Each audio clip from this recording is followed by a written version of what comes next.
Hello बच्चों, तो अपन अब पढ़ेंगे लॉजिक गेट। लॉजिक गेट एक बहुत ही इंपॉर्टेंट एक छोटा सा पॉइंट है और इम्पोर्टेंट बहुत है, ठीक है ना। कॉम्पिटिटिव एग्जाम्स ले लो या बोर्ड ले लो, इसका एक क्वेश्चन पक्का फंस जाता है। समझ में आ गया?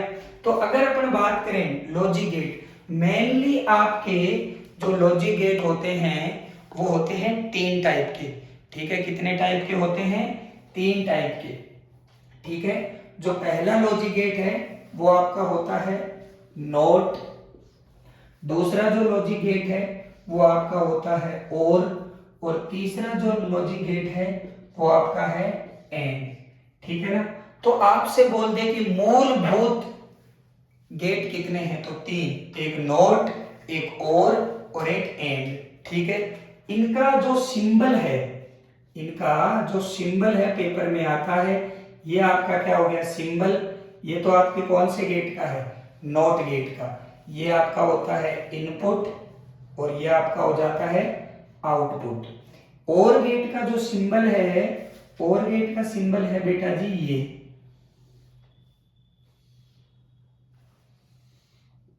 ठीक है बेटा। और गेट का सिंबल है ये आपका दोनों इनपुट और ये आपका आउटपुट, ठीक है बेटा। ये आपका इनपुट और ये आपका आउटपुट। और जो एंड गेट है, एंड गेट का जो बेटा जी सिंबल है, एंड गेट का सिंबल है ये, ठीक है। ये आपके इनपुट और ये आपके आउटपुट। अब देखो, और गेट को अपन बोलते हैं इन्वर्टर। क्या बोलते हैं? इन्वर्टर। ये आपका उल्टा कर देता है। जो देते हो आपने दिया इसको ए, तो ये आउटपुट में आपको देगा ए बार। क्या देगा? ए बार, ठीक है।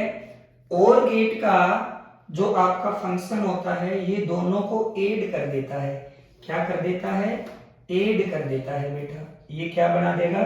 a plus B. And gate का जो होता है ये दोनों को मल्टीप्लाई कर देता है। क्या कर देता है? मल्टीप्लाई, a इंटू में b, ठीक है। अब देखो, ये होती है बूलियन अलजेब्रा। बूलियन अलजेब्रा में हम जो भी मशीन को इंस्ट्रक्शन देते हैं वो मशीन लैंग्वेज में उसके पास जाते हैं, वो हमेशा 0 और 1 को ही समझती है।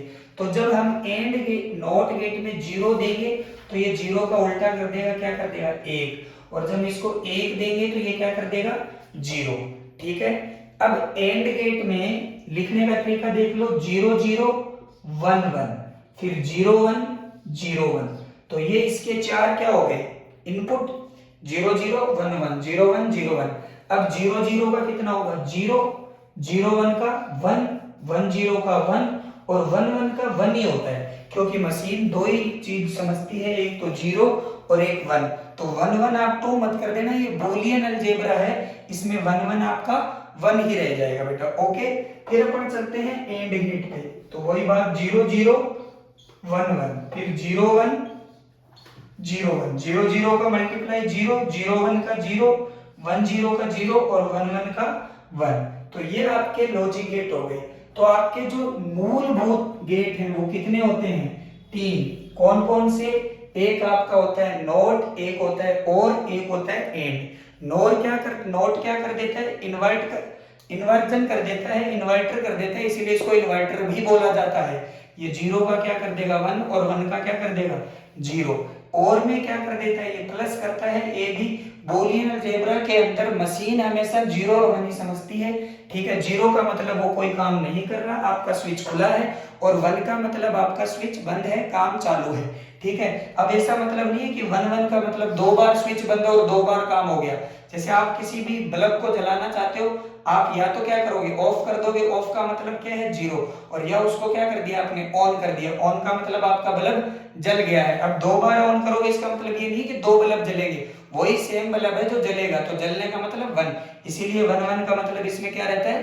1। एंड गेट के अंदर ये इस टाइप से आपका हो जाएगा। ओके बेटा। अब आपका आता है, ये तो कौन से गेट थे? मूलभूत गेट। इसके बाद में आते हैं आपके सार्वत्रिक गेट। क्या आते हैं? सार्वत्रिक गेट। तो जब हम नॉट और को मिलाते हैं तो हमारा एक गेट बन जाता है। नॉट और को मिलाते हैं तो हमारा एक गेट बन जाता है जिसे अपन बोलते हैं नोर गेट। क्या बोलते हैं? NOR gate. नोर गेट ये किस किस से मिलके बना है? एक तो नॉट गेट से प्लस और गेट से। ठीक है, ये दो गेटों के संयोजन से बनता है, इसलिए नॉर गेट। और एक आपका बनता है नैंड गेट। क्या बनता है? NAND gate. तो पहले मैं आपको नॉर गेट समझाता हूं। नॉर गेट किस किस के संयोजन से बनता है? एक तो बनता है नॉट गेट और एक बनता है और। तो यह आपका ऑलरेडी कौन सा गेट है? और गेट है। बस आपको कुछ भी नहीं करना, जो आपके और नॉट गेट की जो बिंदियां थी वो इसके यहां लगा दो, तो ये आपका कौन सा बन गया? NOR gate. क्या बन गया? NOR gate. ये आपका कौन सा गेट बन गया बेटा? Nor gate. और गेट के आगे मुंह पे बिंदिया चिपका दो, आपका क्या बन जाएगा?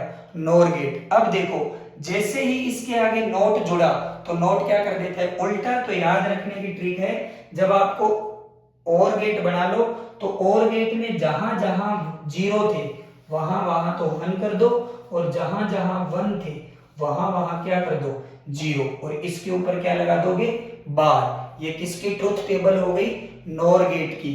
और गेट की ट्रुथ टेबल के अंदर और गेट की ट्रुथ टेबल आपको ध्यान रखनी है, और उससे आपको डायरेक्ट नॉर गेट की ट्रुथ टेबल बना लेनी है। a प्लस बी के ऊपर तो आप क्या लगा दोगे? बार। और जो आपका आउटपुट में 1 था वहां तो 0 कर देंगे, और जहां 0 था वहां क्या कर देंगे? 1। तो ये किसकी सिंबल है? ये पहली बात आपका नॉर गेट का सिंबल है, ठीक है ना। और ये नॉर गेट की ट्रुथ टेबल है। आई होप आपको समझ में आ गया होगा। अब हम आगे बढ़ते हैं। अब हम चलते हैं नैंड गेट पे। कौन से गेट पे? नैंड गेट पे। तो जो आपका नैंड गेट है, ठीक है, नैंड गेट आपका किस किस का संयोजन होता है? एक तो एंड गेट का और एक नॉट गेट का। तो ये तो आपका नॉर था, इसको हटा देते हैं हम।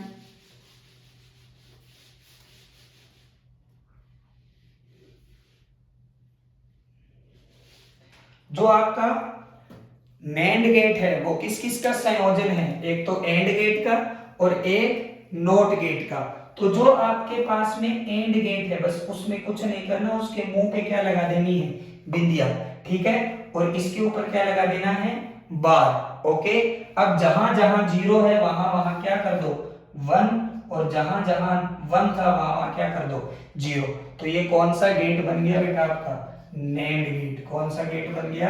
NAND gate. ये दोनों, अगर आपसे पूछा जाए कि मूलभूत गेट कौन से हैं, तो मूलभूत गेट होते हैं नॉट एंड और। ठीक है, अगर आपसे पूछे सार्वत्रिक गेट, यूनिवर्सल गेट कौन से होते हैं, तो यूनिवर्सल गेट दो होते हैं, एक नैंड होता है और एक नोर होता है। ओके, एक नैंड होता है और एक नोर होता है। इसमें आपको इनकी सातत्यता सारणी, truth table and algebraic relation आपको ध्यान में रखना है। ओके, इसके बाद में आपके दो गेट और होते हैं, स्पेशल पर्पज गेट, जिनको बोलते हैं एक्सोर और एक्सनोर। क्या बोलते हैं? एक्सोर और एक्सनोर गेट। ठीक है, तो उनका आपको सिंबल ये ध्यान रखना है। ठीक है, ये आपका कौन सा गेट हो जाएगा? ये आपका एक्सोर गेट है। ठीक है बेटा, इसका जो आउटपुट होगा ये ए, ये बी, ये वाई। इसका जो आउटपुट होता है वो होता है A bar B plus A B bar. A bar B plus A B bar. तो ये आपका ए, ये बी, ये वाई, ये 0 0 1 1 0 1 0 1, दोनों ही 0 है तो आपका आउटपुट क्या आएगा? 0। और दोनों ही 1 है तो भी आपका आउटपुट क्या आएगा? 0। इस केस में आपका आउटपुट कितना आएगा? 1 1। इसमें याद रखना है, आपका जो एक्सोर गेट होता है उसके अंदर जब आप समान इनपुट देते हो तो आपका आउटपुट 0 आता है। समान इनपुट देंगे तो क्या आएगा? आउटपुट 0। तो ये आपका एक्सोर गेट है। जब आप इसको एक्सनोर गेट बनाओगे, क्या बनाओगे? एक जनोर गेट तो यहाँ बिंदिया चिपका दोगे और इसकी जो आउटपुट है वो ये आएगा A B plus A bar B bar. तो इस बार जहां जहां 0 था वहां 1 कर दो और जहां 1 था वहां 0। तो जब इसमें जब दोनों इनपुट सेम होंगे तो आपका आउटपुट 1 आएगा और दोनों इनपुट अलग अलग होंगे तो आपका आउटपुट 0 आएगा। तो दो गेट और हो गए जो कैसे गेट है, स्पेशल पर्पज। एक तो एक जोर और एक एक्सनोर। एक जोर में क्या होता है, जब आपके दोनों इनपुट सेम होते हैं तो आउटपुट 0 आता है और बाकी में आउटपुट 1 आता है, ठीक है। और एक्सनोर में जब दोनों इनपुट सेम होते हैं तो आपका आउटपुट 1 आता है और बाकी आपका आउटपुट क्या आता है, 0। कोई प्रॉब्लम नहीं आता है। बाद में एक चीज और है छोटी सी, एक ट्रांजिस्टर नाम सुना होगा आपने, वैसे है नहीं, ये हट चुका है लेकिन फिर भी आ जाता है। दो प्रकार के ट्रांजिस्टर होते हैं, एक तो होता है एनपीएन और एक होता है पीएनपी। क्या होता है, एनपीएन और एक होता है पीएनपी। कभी कभी आपसे सिंबल पूछ लेता है तो आपको ध्यान रखना है, ठीक है। अगर एनपीएन बनाओगे तो हमेशा पी से करंट निकलती है तो ये एनपीएन है, और अगर आपको पीएनपी बनाना है, ठीक है, तो ये पीएनपी, तो आपकी करंट की क्या होगी, अंदर एंट्री हो जाएगी, हाँ ना, ठीक है। अब ट्रांजिस्टर मैग्निफिकेशन फैक्टर आते हैं दो, एक आता है अल्फा और एक होता है बीटा। अल्फा हमेशा लेस देन 1 होता है, बीटा हमेशा ग्रेटर देन 1 होता है। अल्फा का फॉर्मूला होता है बीटा अपॉन 1 प्लस बीटा और बीटा का फॉर्मूला होता है अल्फा अपॉन 1 माइनस अल्फा। ये आपको दोनों ध्यान रखने हैं। दो प्रकार के ट्रांजिस्टर होते हैं, एनपीएन और पीएनपी। उनमें मैग्निफिकेशन फैक्टर भी alpha equals to beta upon 1 plus beta और beta equals to alpha upon 1 minus alpha. Transistor प्रवर्धन गुणांक, अगर ऐसा क्वेश्चन मिल जाए तो अल्फा का फॉर्मूला ये होता है और बीटा का फॉर्मूला ये होता है। अल्फा हमेशा लेस देन 1 होता है और बीटा हमेशा ग्रेटर देन 1 होता है। ये आपका एनपीएन ट्रांजिस्टर का सिंबल है और ये आपका पीएनपी ट्रांजिस्टर का, एक एमीटर, ये base collector, emitter base collector, okay, ठीक है बेटा। तो ये आपको ध्यान में रखना है, ये आपके logic gate, okay, thank you.